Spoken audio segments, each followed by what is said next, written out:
ఉన్నాడు ఎవడన్నానే. అలాంటి పరిస్థితులు సౌలు కలిగి ఉన్నాడు. విషపు చూపు. జాగ్రత్త నా ప్రియ సహోదరుడా సహోదరి, నా ప్రియ సహోదరుడా సహోదరి. దావీదు మీద సౌలు చూపిన చూపు విషపు చూపు. మరి సౌలులో ఉంటారా ఉండరా?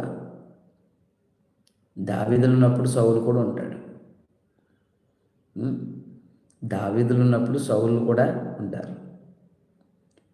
అయితే ఇక్కడ గొప్ప సంగతి ఏంటంటే, దావీదు ఎలాగైతే దేవుని యందు భయభక్తులు కలిగి ఉన్నాడో, అలాగే నువ్వు దేవుని యందు భయభక్తులు కలిగి ఉంటే ఆ సౌలు విషపు చూపు యొక్క ప్రభావం నుండి నువ్వు కాపాడబడతావు. అదవుతుందండి. అటువంటి విషపు చూపు యొక్క ప్రభావం నుంచి నువ్వు కాపాడబడతావు.